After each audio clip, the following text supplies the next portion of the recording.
Verdad.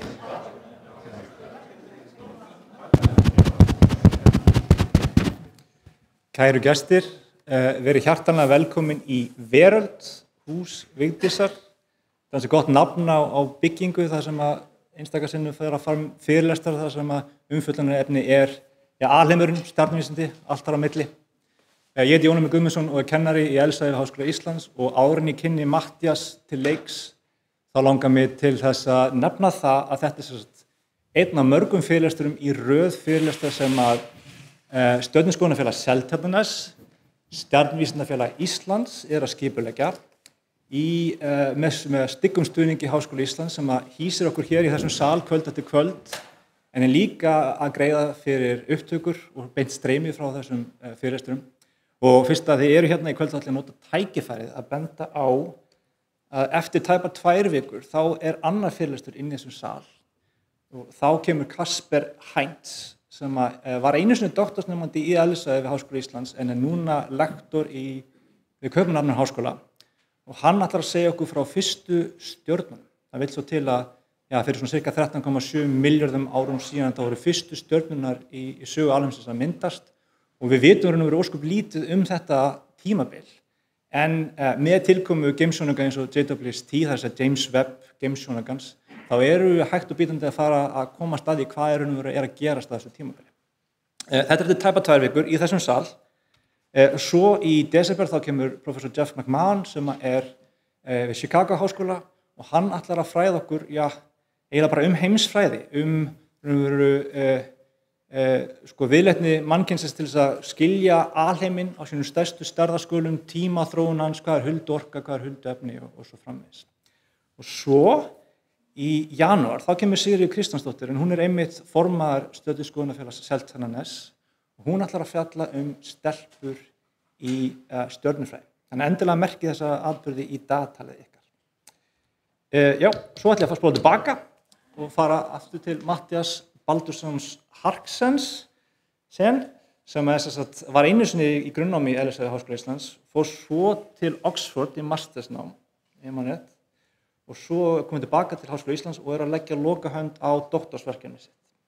Þú hérst fyrirlestur á síðasta ári svarthol sem að trekti að.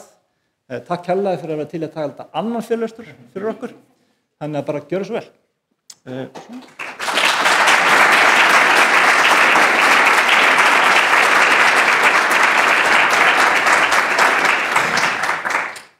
Ég vona að ég muni eftir að kveikja á mikrofónum, hengur hann ekki núna í streyminu?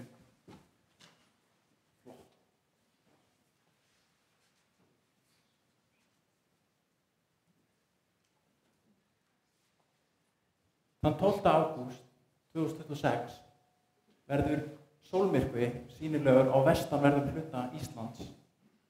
Hann mun vara í rúmlega mínútu á höfuðborgarsvæðinu og 2 mínútur og 13 sekúndur þar sem mest lætur á Látrabjargi. Fyrir flesta núlifandi Íslendinga verður þetta eina tækifæri sem þeir hafa til þess að sjá almyrkva á Íslandi, að því að svo næsti verður ekki fyrr en árið 2196. Þessi fyrirlestur hefur verið samin með 3 markmið í huga. Það fyrsta er að útskýra fyrir ykkur eðlisfræðina sem liggur á bak við fyrirbærinu sólmyrkvi. Annað markmið er að segja ykkur frá sögunni af því hvernig Arthur Eddington sannprófaði árið 1919 með almyrkva almennu afstæðiskenningu Einsteins og skaut þannig Einstein upp á stjörnuhimninum. Og þriðja markmiðið, sem er kannski að mínu mati mikilvægasta markmiðið, það er að reyna að smita ykkur með mínum áhuga á þessu viðfangsefni, að því ég held að þegar þið standið þarna á næsta ári og eru að horfa á almyrkvann, þá sé aðeins skemmtilegra að vita eitthvað söguna, það sé aðeins skemmtilegra að skilja eðlisfræðina sem liggur þarna á bakvið, þá held ég að þetta verði miklu áhrifaríkari upplifun heldur en annars. Og mér langar til þess að byrja fyrstu glæruna. Þessi glæra er eiginlega fyrir tengdapabba minn. Hann er einhver mesti Tinna aðdáandi sem ég veit og hann á allan Tinna á íslensku og ég fekk að skanna inn þessa mynd af Tinna og mér skilst að þetta sé mjög algengt sagnaminni í vestrænum bókmyndum, sem einhvern veginn að vestræn vísindi hjálpa hetjunni til þess að bjarga henni frá því að vera fórnað til sólguðsins Pakana. Og ég held að þessi tiltekna þetta frásagnar minni, eigi rætur sínar að rekja til Kristófer Kólumbus. Af því að sagan segir að 1504 í Almirkva þá hafa hann náð að sannfæra frumbyggja Jamaica að veita sér vistir, af því að hann gat spáð fyrir Almirkva.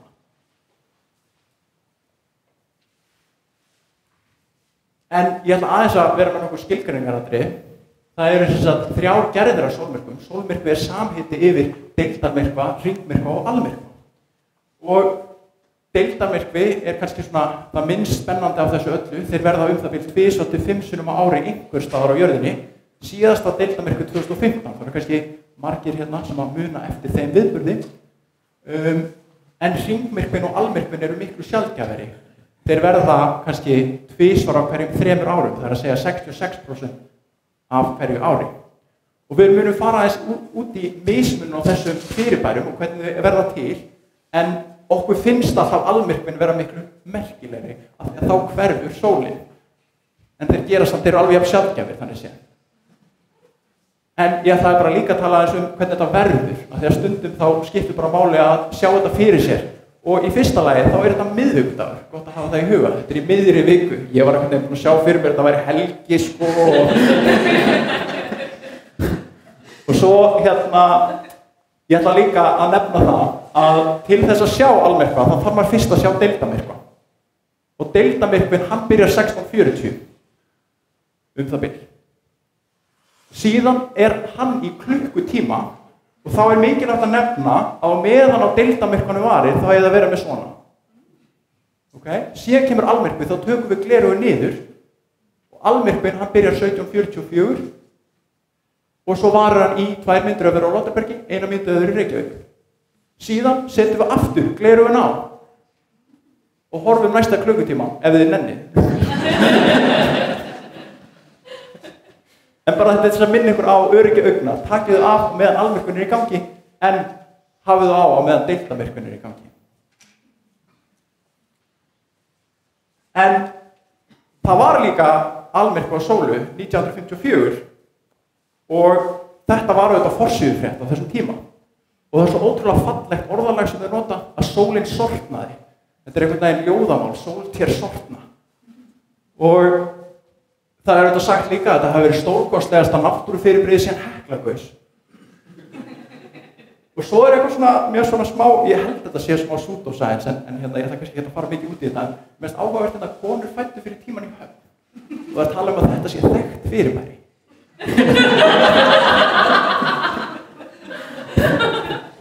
Og svo á baksíðuna, þegar þetta var bæði forsíðufrétt og baksíðufrétt, þá sér maður frumgerð sólmyrkvagleraugnanna. Það var bara stórt stykki af gleri. Og mér er svo skemmtilegt þetta sólmyrkva slys. Þá vildi allir vera í Dyrhólaey. Það er gaman hvernig þetta lætur maður fara á svona exotíska staði á Íslandi. Og þá voru allir komnir saman í Dyrhólaey. Og þar er bara einhver kennari úr Reykjavík sem var að rúlla bara D1, ef þau eru svona in the know. Og hann bara færi bara bensínskvættu yfir sig og það kviknar í honum og hann þarf að fara á skyrtunni og það þarf að kalla á lækni, en þeir eru þetta út í Dyrhólaey. En kannski, ef þið eru að velta fyrir ykkur, af hverju ætti ég að hafa áhuga á almyrkvanum á næsta ári? Og mitt einfalda svar er bara því að allir aðrir hafa áhuga á almyrkvanum á næsta ári. FOMO er ekkert eðlilega sterk tilfinning, fear of missing out. Og hérna sjáum við hitakort úr Bandaríkjunum, þetta er daginn fyrir að það var almyrkvi í Bandaríkjunum og hérna sjáum við bara, þetta er almyrkvaslóðin. Þetta er það sem fólk er að bóka alla gistingarna sínar. Þannig að ef allir aðrir hafa áhuga á þessu, þá ætti þið kannski líka að hafa áhuga á þessu. Og mér er svo skemmtilegt líka þetta XKCD mím, það sem er verið að sýna þetta er deildarmyrkvi, það er ekkert voðalega kúl. En leið þú fær almyrkva, þá er það ekkert eðlilega kúl. Og það er alls konar túrismi sem myndast í kringum svona. Til dæmis er fólk búið að bóka mörg ár fram í tímann á Patreksfirði og Bíldudal. Það er bara allt uppselt á Patreksfirði og Bíldudal. Og það er verið að selja alls konar sólmyrkvaferðir, sérstaklega líka á Snæfellsnesinu. En það sem ég finnst kannski fyndnast í þessari umræðu, það er að það eiga að vera vegaframkvæmdir að stígnum að Látrabjargi. Og það munum pottþétt vera svona 1000 manns sem ætla að fara þarna út. Og þeir eru búin að ákveða, það er sem vera að laga sko ekki allan veginn. Þetta er allt malarstígur, mjög erfitt að keyra, maður keyrir svona 30 og þeir ætla bara að laga þennan part og þennan part. Þannig að þú veist, 60% er ennþá ómalbygguð og þeir ætla að klára framkvæmdar 11. ágúst. Og ef það er eitthvað sem ég veit íslenska framkvæmdir, þá er það ekki séns að þeir séu að fara að klára þessar framkvæmdir 11. ágúst. Og það verður bara fyrirsögnin, verður bara sólmyrkva slys, grafa fyrir túristum. En mér langar líka til að nýta tækifæri að auglýsa þessa vefsíðu sem að Sævar Helgi hendur úti, solmyrkvi2026.is. Og hérna þar er með ýmsan fróðleik og eitthvað öryggi augna og þar er meðal annars hægt að sjá ykkur mjög flott kort og svo er hægt að kaupa sólmyrkvagleraugu í horninu. Og ég hafði sett samband við Sævar og ég spurði hann hvort ég geti fengið 100 sólmyrkvagleraugu til að selja á þessum fyrirlestra því að það er bara einhvern veginn auðveldara að geta líka fengið sólmyrkvagleraugu, er það ekki, maður er á annað borð á mætinga. Og ég hafði samband við hann og hann var svo góðfúslegur. Hann sagði að hann væri til í að gefa mér helminginn af gleraugunum. Og síðan sagði ég Jón Emil þetta og hann sagði að hann væri til í að gefa hinn fyrir Stjarnvísindafélagið. Þannig að ég ætlaði sko, þannig þegar fyrirlestur er búinn þá ætla ég að gefa ykkur öll, ég er bara með 100, ég vona það sé nóg. Ég ætla að gefa ykkur öllum sólmyrkvagleraugu og mér langar að biðja ykkur að klappa fyrir Sævari og Stjarnvísindafélagið Íslands.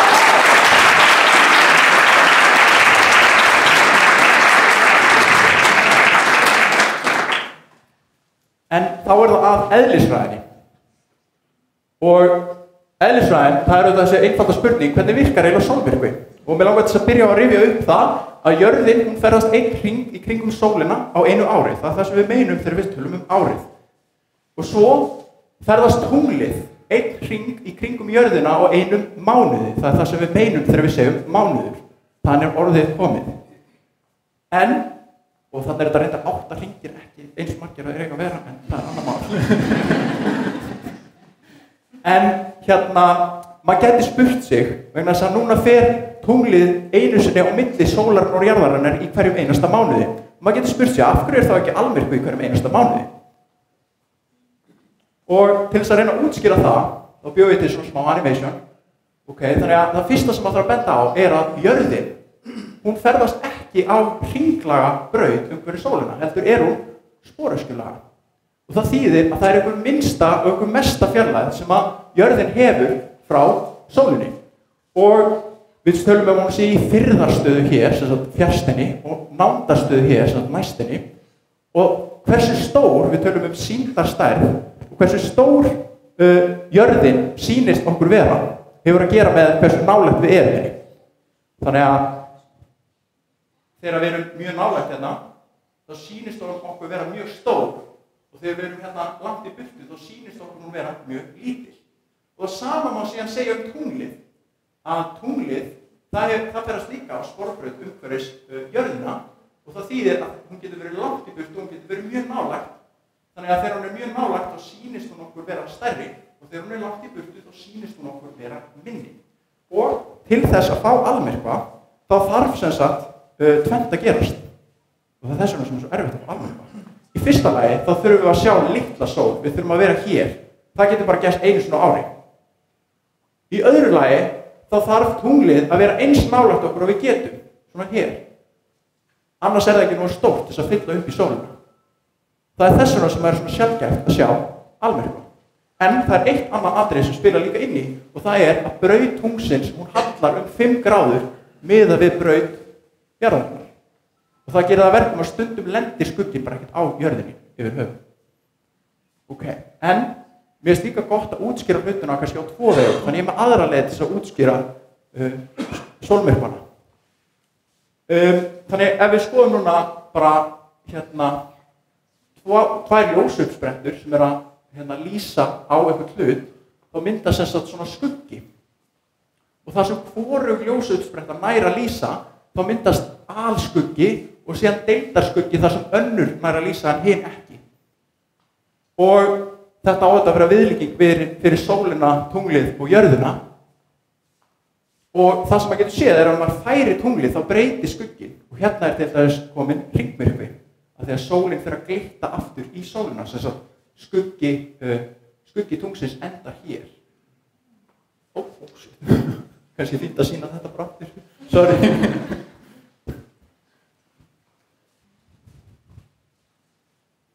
En kannski það eina sem ég ætla að nefna núna í framhaldi af þessu, það er að maður getur, það vill þannig til að tunglið okkar er að fjarlægast okkur 4 cm á ári. Það hefur að gera með flóðkraftana. Og það er svolítið kannski counterintuitivt að þegar vegna núnings þá minnkar heildarorka kerfisins og það þýðir að tunglið færist utar. En þá getur maður velt fyrir sér, að því að afstaða sólar, tungls og jarðar stýrir svo mikið hvort við sjáum almyrkva eða ekki, og þá getur maður velt fyrir sér, kemur þá einhvern dagur þar sem að það verður ekki lengur hægt að sjá almyrkva á jörðinni. Og við settum þetta fyrir sem dæmi á eðlisfræðikeppni framhaldsskóla. Ég, Sigurður Jens og Álfur Edda sömdum þessa dæmi þar sem að loka spurningin var að spyrja hvað eru mörg ár þar til að síðasti almyrkvinn verður sýnilegur á yfirborði jarðar. Og svarið er 650 milljón ár. Til samanburðar þá voru risaeðlurnar uppi fyrir 200 milljón árum, en mér finnst það samt magna að því leytinu til að við lifum einhvern veginn á gullöld sólmyrkvana, almyrkvana. Það er magna, það er bara algjör tilviljun svona í kosmísku samhengi að tunglið okkar smellpassar inn í sólina. Það er ekkert hann á öðrum plánetum, þetta er algjörlega sérstakt. Ef það er einhvern tímann svona astrotúrismi, þá myndi allir flikkjast á jörður að þessi sjá almyrkva. En mér langar líka til þess að tala þennan. Albert Einstein. Albert Einstein var valinn maður aldarinnar á Time Magazine vegna þess að hann var sá maður sem á táknmynd fyrir þá miklu framfarir, tækni og vísinda sem urðu á þeirri öld. En ég held að flestir hafa kannski svona þessa ímynd af Einstein að hann hafi verið svolítið svona snillingur einn í sínu horni með einhverjum svona yfirnáttúrulegar gáfur sem að engin annar skildi. Og að allt sem hann hafi sett fram hafi bara verið rétt. En mér langaði í þessum fyrirlestri til þess að gefa svolítið öðruvísi sjónarhorn á Einstein. Af því að ég held að sé líka mikilvægt að átta sig á því að vísindin eru samtal. Og við erum alltaf að byggja hænuskref eftir hænuskref ofan á því sem forverar okkar hafa gert. Og mér finnst Newton, forveri Einsteins, hafa orðað þetta best. Þegar hann sagði að ef ég hef séð lengra en aðrir, þá er það vegna þess að ég hef staðið ofan á herðum risana. Vísindin eru samtal og það er nákvæmlega þess vegna sem ég finnst þessi hérna mynd af Einstein vinstra megin og Eddington hægra megin þegar þeir hittust í Kambabryggju, Cambridge, í fyrsta sinn árið 1930, svo falleg, af því að mér finnst þetta að vera táknmynd fyrir það að vísindin eru ekki bara verk eins manns. Það er ekki bara hægt að setja fram einhverja góða hugmynd og bara call it a day. Það þarf fullt af fólki að setja sig inn í rökin, setja sig inn í mótrökin og geta farið í gegnum röksendafærsluna. Og það þarf einhver að búa til kenningar sem er hægt að sannprófa og það þarf einhver að prófa þér. Þetta er aragrúi af fólki sem kemur á því að staðfesta eina almennu afstæðiskenningu.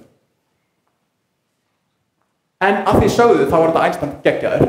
Og hann byrjar þetta ferilinn sinn, Annus Mirabilis, hann er 26 ára og hann er að vinna á einkaleyfa skrifstofu í Bern.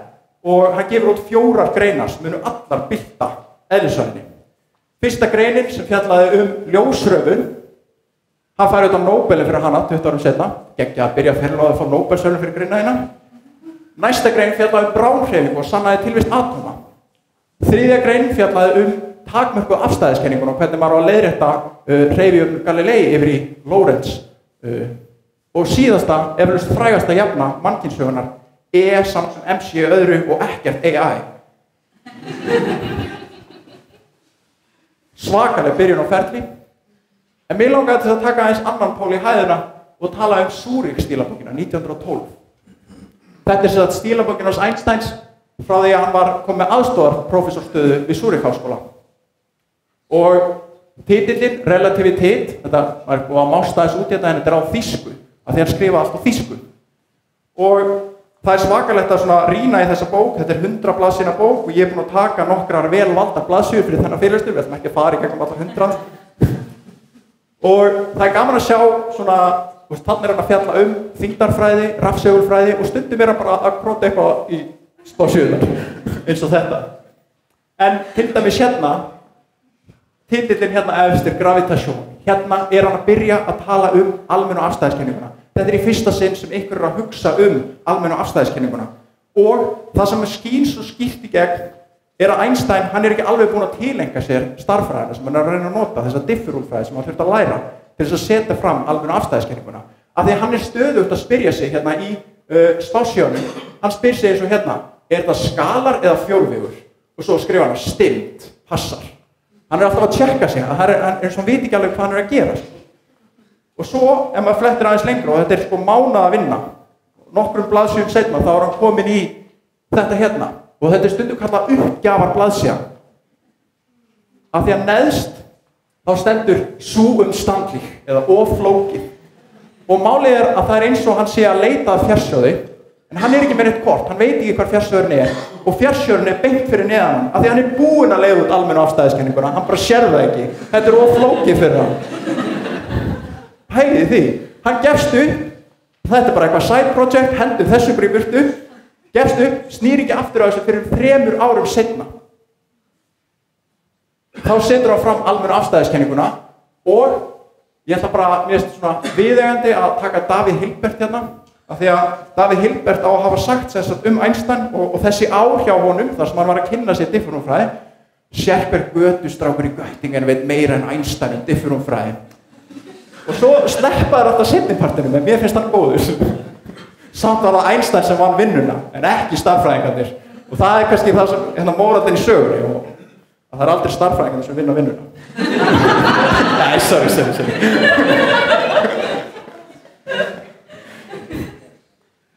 En ok, hérna Einstein 1915, þá leggur hann til 3 leiðir til að staðfesta kenninguna sína.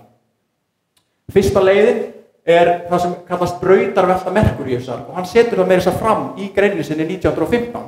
Það var nefnilega þannig að Merkúríus svo pláneta sem liggur næst sólin okkar og það þýðir hún verður fyrir mestum þyngdaráhrifu frá sólinni. Og menn voru bara að taka eftir því að þeir gátu ekki útskýrt þessa brautarveltu, sem hún færist, hringurinn færist alltaf í hverjum hring. Þeir gátu ekki útskýrt þetta með newtonsku aflfræði og það voru ýmsar kenningar í gangi á þessum tíma til þess að reyna að útskýra brautarveltu Merkúríusar. Til dæmis voru sumir sem lögðu til að það væri pláneta hinum megin við Merkúríus, hinum megin við sólina, sem héti Vulkan. Það líka frægt í Star Trek, held ég. En Einstein gat útskýrt brautarveltu Merkúríusar og það svona einhver faktor 2 sem munar þarna. En það var enginn sem svona í rauninni var impressed á þessu vegna þess að það svo ótrúlega auðvelt, segir fólk, það reyndar ekkert voðalega auðvelt, en það svo ótrúlega auðvelt að taka einhver fyrirliggjandi gögn og taka síðan kenninguna þína og svona fínpúsuna þannig að það passi við gögnin. Þannig að það voru fullt af þyngdarfræðikenningum á þessum tíma sem að gátu útskýrt brautarveltu Merkúríusar, þannig fólk sagði þú verður að gera betur en það. Og þá sagði Einstein, ok, þá getum við mælt þyngdarsveig ljós og við getum mælt þyngdarrauðvik. Af því að það bara miklu áhrifaríkara ef að þú getur sagt áður en einhver tilraun gerð hver niðurstaðan mun vera. Og mér langar aðeins til þess að fjalla sem sagt ljósveigu vegna þess að það svona smá tæklegt atriði í sögunni þar sem að newtonska kenningin hún spáir fyrir að ljós sveigi en Einstein kenningin spáir fyrir því að ljós sveigi 2 sinnum meira. Það svona boðskapurinn. En ég ætla að reyna að útskýra af hverju í newtonsku kenningunni að þá sveigir ljós líka. Og til þess að gera það þá ætla ég að vera með smá viðlíkingu yfir í Rutherford-tvístrun. Tvístrun eiginlega bara svona fancy orð til þess að tala árekstur. Og þetta hérna sem sagt kenning sem var sett fram 1908 hvernig rafsegulkrafturinn virkar. Þannig hérna erum við með sem sagt litla hleðslu plus Q og stóra hleðslu plus Q og litla hleðslan finnur fyrir fráhrindi krafti frá stóru hleðslu plus Q, þannig að hún sveigir af brautinni. Og það talað kennilengd árekstrans B, sem sagt hversu langt í burtu hún byrjaði og upphafsraðan hérna vafnúl. Og það sem menn hefðu áhuga á var að mæla þetta hérna horn, þeta, hversu mikið hún sveigir. Og Rutherford sjálfur, hann settist niður og hann reiknaði út hversu stórt þetta horn er. Og það sem sagt háð upphafsleðslunum, það háð rafsvörunarstuðli tómarúms, hefur eitthvað með rafsegulfræði að gera, háð massa litlu eindarinnar, háð upphafsraða hennar og síðan háð kennilengdin á milli. Og það er ýmsir áhugaverðir eiginleikar sem þetta uppfyllir, til dæmis gildir þetta líka fyrir neikvæðar hleðslur og þá fær maður tvístrun sem maður beygir í þessa átt í staðinn. Sama horn og svo ef maður styttir vegalengdina B þá fær maður að það skýst alveg tilbaka. Og svo er svo kúl hérna í lokin sko.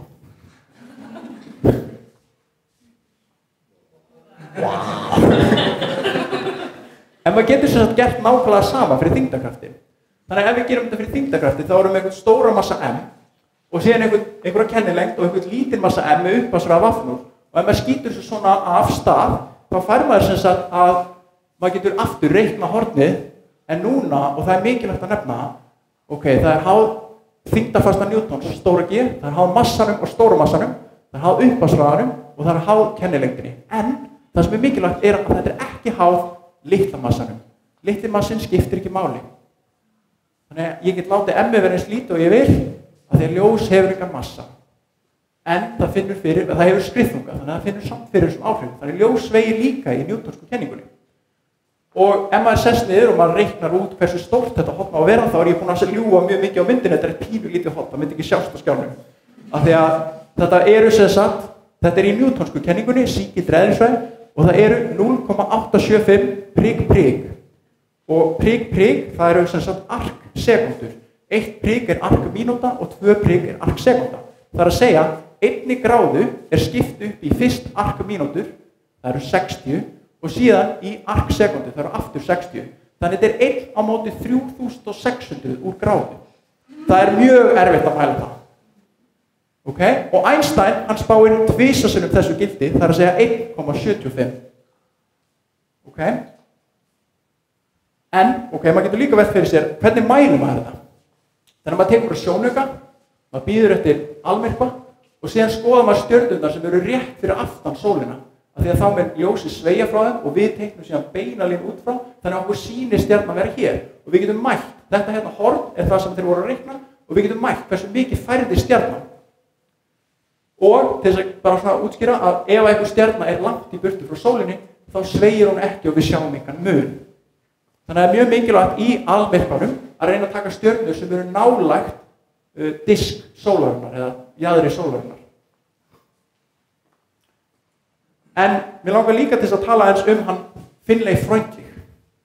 Vegna þess að Finlay Freundlich, hann reyndi að framkvæma Eddington-tilraun, þá hefði það heitið Finlay Freundlich-tilraun, árið 1914.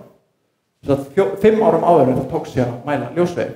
Og Finlay Freundlich, hann var sem sagt, þá var þetta í Sevastopol sem hann ætlaði að gera mælingar þar, en 20 dagum áður en hann næri að gera mælingarna þá brýst út styrjöld og hann er gómaður fyrir að vera njósnari og allir búnaðar sem gerður upptækur. Og þessi búnaður var reyndar eitthvað sem Einstein hafði sjálfur, þess að Einstein veitti 2000 þýsku mörk, svona núvirði í íslensku krónum er 5 milljónir úr eigin sparifé til þess að reyna að framkvæma þessa tilraun 1914. En Finlay Freundlich mistókst ætlunarverkið og það er auðvitað svolítið sturlað í ljósi sögunar vegna þess að á þeim tímapunkti ef að Finlay Freundlich hefði tekist að mæla ljósvegu þá hefði hann örugglega afsannað afstæðiskenninguna. Vegna þess að á þeim tímapunkti hafði Einstein reiknað vitlaust. Og hérna ef þið skoðið uppi þá er þetta 14.10.1913. Hann er með vitlaust horn. Þetta er newtonsku gildið. Þetta er mynd af Einstein að teikna ljósvegu og hann er með newtonsku gildið. Hann hefði reiknað vitlaust. Og ef að Finlay Freundlich hefði tekist að mæla ljósvegu 1914, þá hefði hann frekar afsannað afstæðiskenninguna og þú færði ekkert aftur trúverðuleikann í kenningunni þinni ef að fólk er búið að afsanna hana. Þá hefði fólk bara alveg afskrifað þessa Einstein-kenningu og sagan væri allt önnur. En mér langar þess að tala hérna raunverulegu Eddington-tilraun og það bar nefnilega þannig að Arthur Eddington hann átti í raun aldrei að vera hluti af þessari tilraun. Og það var í rauninni Frank Dyson sem var að skipuleggja þessa tilraun. Hann var höfuð breska stjarnvísindafélagsins á þeim tíma. En Arthur Eddington, það er stríð í gangi 1914 til 1918 fyrir heimsstyrjöldin. og Eddington 36 ára boðaður í herinn, en hann var kvikari og af trúarlegum ástæðum þá vildi hann ekki taka upp vopn og hann sendir þeim formlegt bréf og segist ætla að gerast liðhlaupi ef hann verður boðaður í herinn. Og það auðvitað gekk ekki í Dyson, hann þurfti að beita sér svolítið fyrir því að í staðinn fyrir að fara í herinn þá gæti Eddington og verða liðhlaupi, í staðinn fyrir að gera það þá gæti hann farið og mætt ljósveigu á eiginu Prinsip, hérna rétt suður af Nígeríu. Síðan var annar hópur sem fór hérna til Sobral í Brasilíu, en það er kannski svona, það er gott líka, það er svona flökkusaga sem gengur, hún er reyndar ekki sönn, en það er flökkusaga sem gengur að sem sagt á fundinu þar sem að vera að ræða þessa tilraun að vera að fara þarna. Þá kemur eðlisfræðingur Silberstein heitir hann og hann kemur upp að Eddington og hann segir: já, Eddington, þú hlýtur nú eiginlega bara að vera einn af 3 mönnum í heiminu sem skilur almennu afstæðiskenninguna. Og svo er Eddington eitthvað svona voða hugsi og Silberstein svona segir eitthvað svona: heyrðu, ekki vera svona hógvær, þú verður að gangast við þessu. Og þá segir Eddington: ég er ekkert að vera hógvær, ég veit bara ekkert hver þriðji maðurinn er.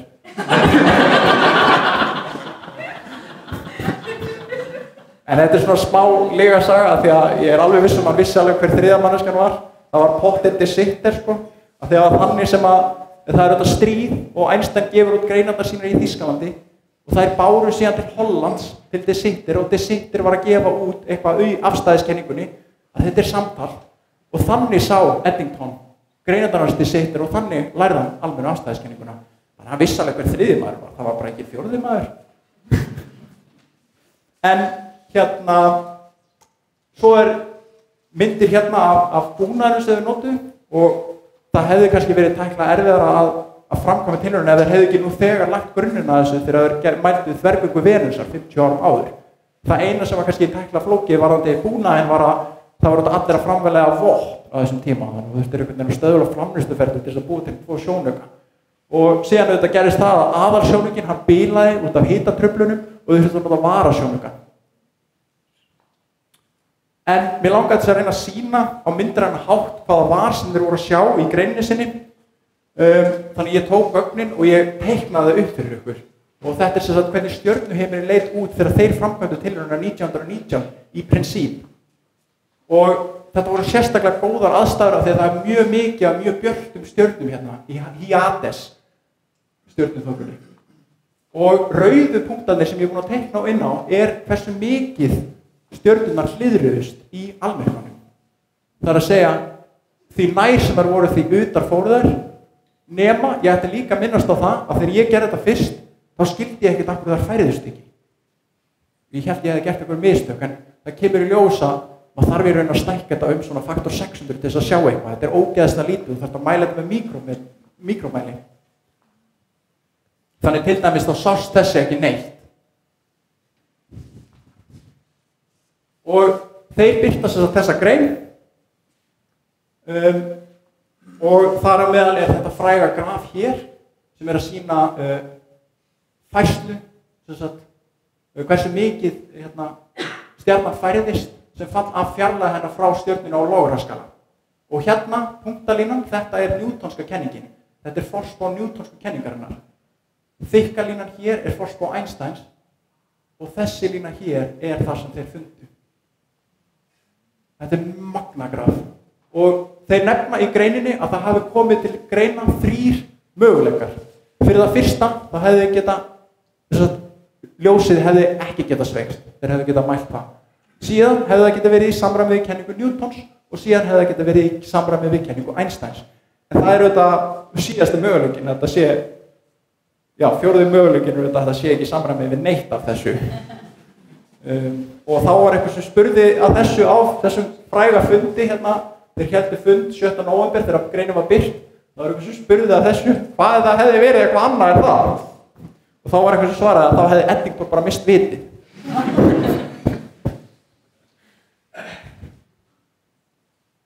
En auðvitað daginn eftir þá voru bara allar forsíðufréttir að tala þyngdarlögmálið og þyngdarlögmálinu kollvarpað spurningamerki. Það þýðir svarið er oftast, eða endur á spurningamerki þá svarar oftast nei. og svo finnst mér mjög skemmtilegt hérna, lights all askew in the heavens. Svona skökk í himnunum. But nobody need worry.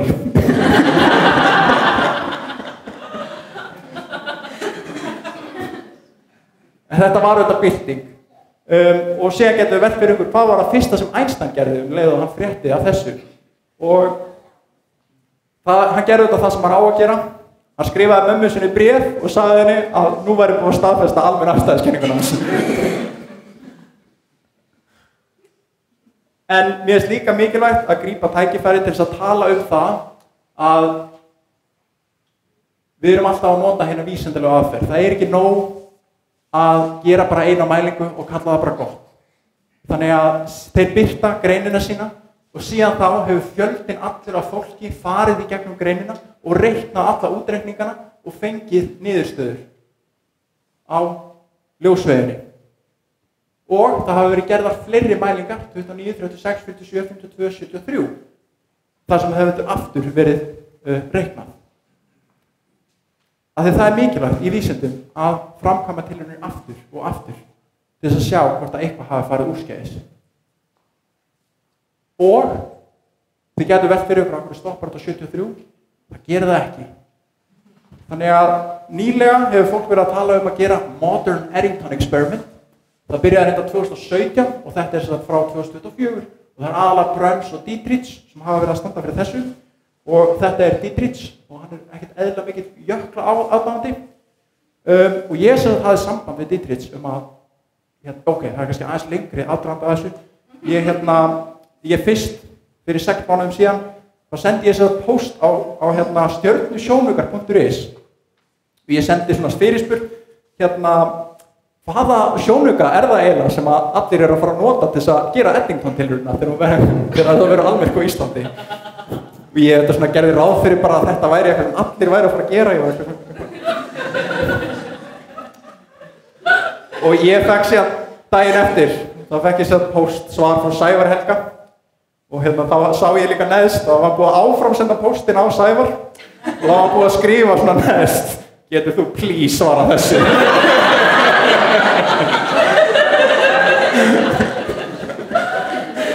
En hann svaraði og hann sagði að hann ætti að útvega 5 sjónauka til þess að framkvæma Eddington-tilraunina í samstarfi við Dietrich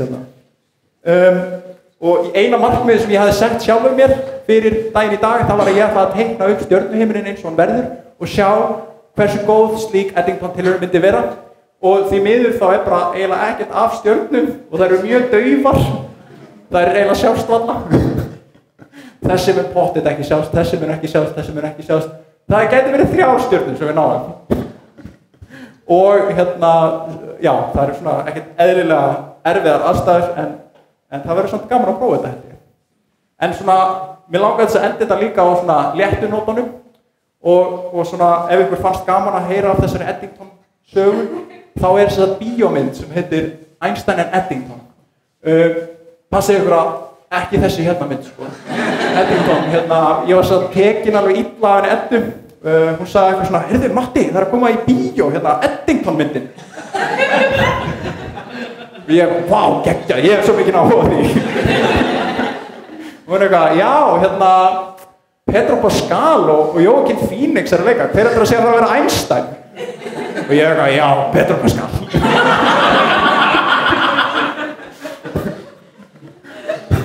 Og svo var hún eitthvað, já, og svo Emma Stone í myndinni og ég bara, wow, Emmy Noether að fara að vera í myndinni? En nei, þetta bara eitthvað löggudrama í Nýju Mexíkó, þau þurfum ekkert að horfa á þetta. En ok, takk fyrir áheyrnina og einhverjar spurningar?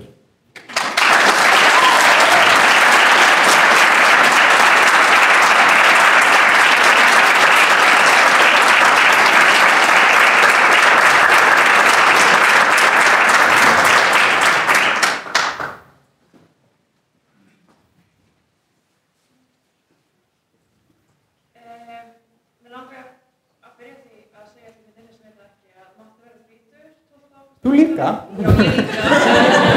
Það ekki málið, en bara, mér hefði hitt þannig að láta bara ekki óskum hann. En hvað, nú ég hefði ekki byrjað öllstæði, segja 2016, en hvað gerist ef að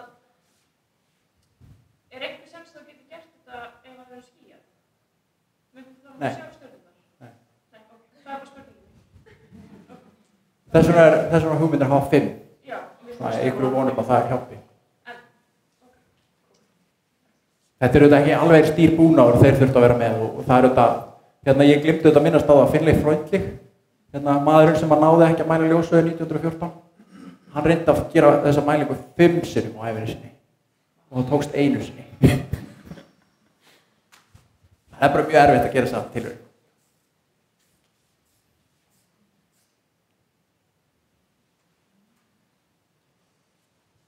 Er búnaður til að mæla hafnið á sjónaukanum þegar, eða þurfa að koma upp búnaði á sjónaukanum sem við tegum? Það notast við einhverja,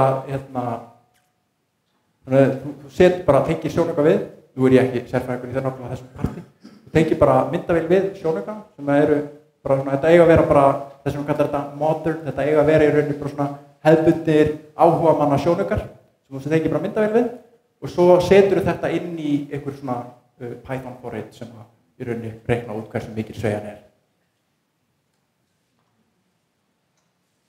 Það er bara 3 stjörnur á Íslandi. Já. Hvað er best að gera það? Hvernig er best? Hvar væri best að gera það á jörðinni? Á jörðinni? Ég held að eiginlega það sé ekki að fara að breyta neinu í þessum almyrkva. Þú þyrft eiginlega bara frekar að bíða eftir næsta. Það verður í rauninni nánast sama staða sólarinnar á öllum stöðunum sem verður almyrkvi núna. Það gætir hugsað að geta verið á Spáni, en það verður nánast bara sama staða þar. En mér skilst það að vera mjög góðar horfur fyrir 27.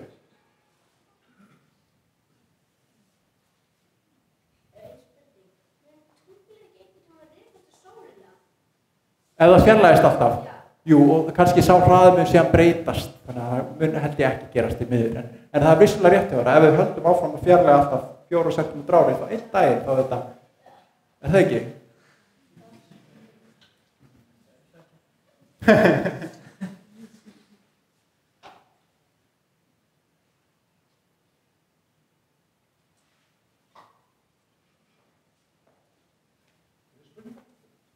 Ef að tunglið færi alveg, nú er það bara flóð og fjarlæg. Jú, nákvæmlega. Það er svolítið lykil maðurinn í þessu. Eða sko, sólin veldur líka einhverjum flóðkröftum, en þeir eru bara ekki miklir.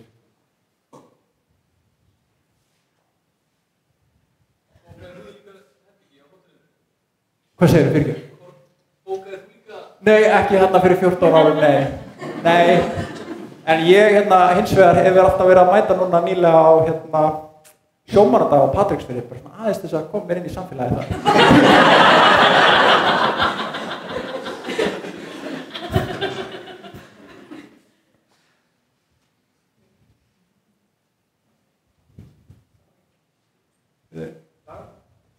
Já.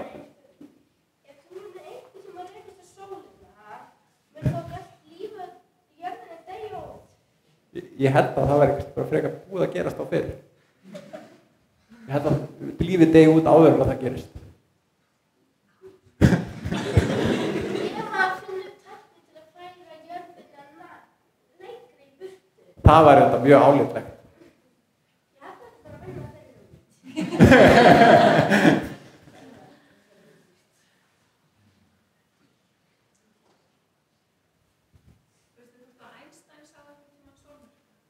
út. Ég veit það ekki, það er góð spurning. Ég held ekki.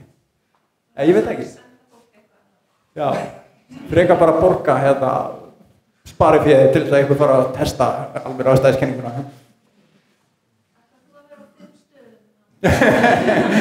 Ég var eiginlega vonast þess að einhver annar myndi hjálpa mér með það.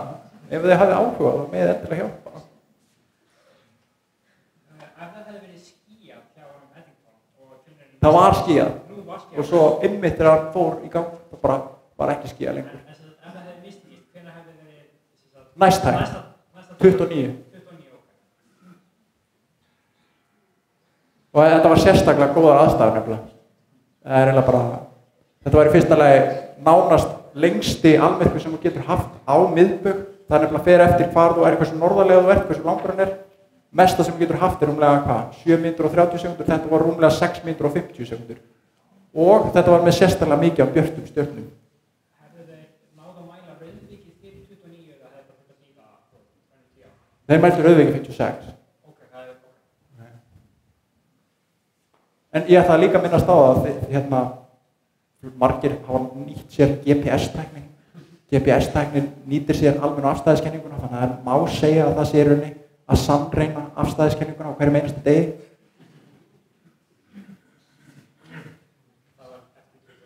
Það var eftirtökunni. Já, það skiptir ekkert máli í þessari umræðu. Þeir hefðu pottið fattað þetta bara þá, þeir voru að reyna að setja upp þessi GPS-tækni.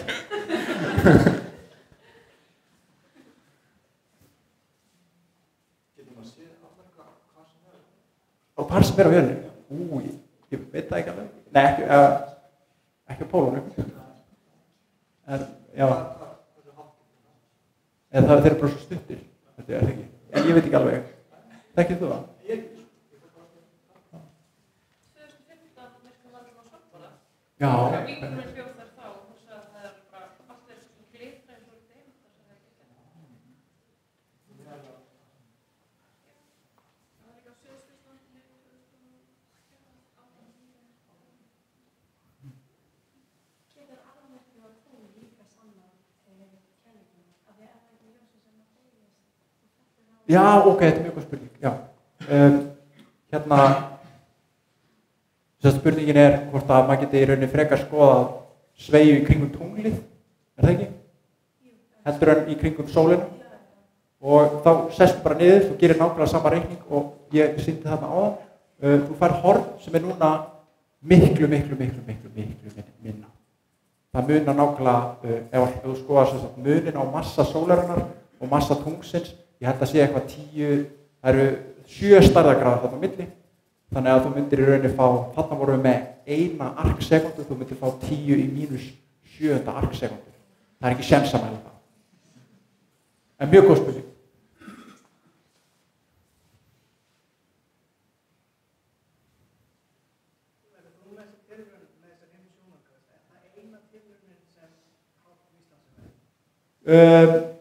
Ég veit að þá hafi líka að mæla sem sagt hvar skugginn endar. Þá að vera einhver mæling sem sagt að reyna að finna hvar almyrkvaslóðin í rauninni endar, hversu breiður hann er. En ég held að þetta sé í rauninni eina vísindatilraunin sem verður gerð.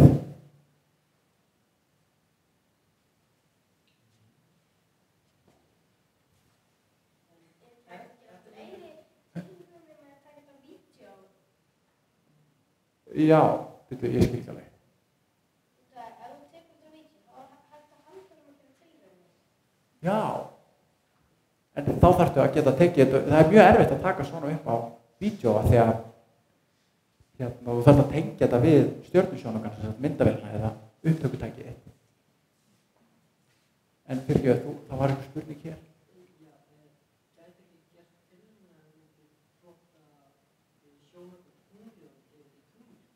Heyrðu, það er líka skemmtileg pæling. Jú, ég held það. Að setja frekar, gera tilraunina frekar á tunglinu.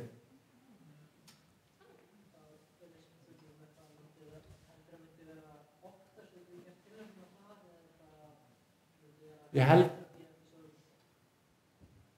Nú er ég ekki alveg viss hvernig það lítur út á tunglinu, en það hef ég ekki verið þar. En mig grunar reyndar að jörðin sé alltof stór. Hún fyllir alltof vel upp í sólina. Ég veit ekki hvort það myndi spila inn. Kannski er það gagnlegt, ég er ekki alveg viss. En þar er aftur, sólin er miklu þyngri heldur en jörðin. Ef þú ætlar að reyna það, þá er sólin aftur miklu þyngri en jörðin. Það munar þar 6 stærðargráðum, nei, 4 stærðargráðum. Þannig að það er aftur of lítið hot þess að mæla. Þetta er líka eitt, ef þú ert staddur á tunglinu meðan það er sólmyrkvi, þá er ekki sólmyrkvi fyrir þig. Af því það er ekki fyrir þig og sóla. Já. En þá er hún of stór með að við, hún er of stór og fyllir alltaf mikið upp í sólina, en það er ekki, já. En þetta er skemmtilega vangavel.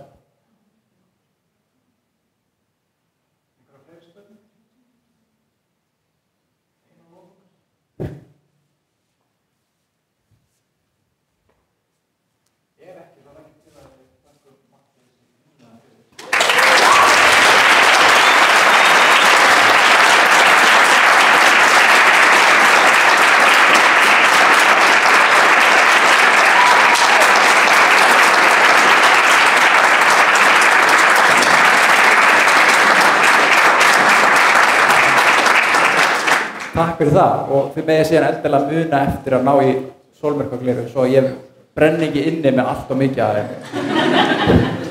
Og ef við fá ámyrku og lestu fyrir þá kannski skrifa nafn eða nefnfótið eitthvað Getur þú hjálpað mér? Nú það ekki. Það bara að setja þetta hér. Takk fyrir það.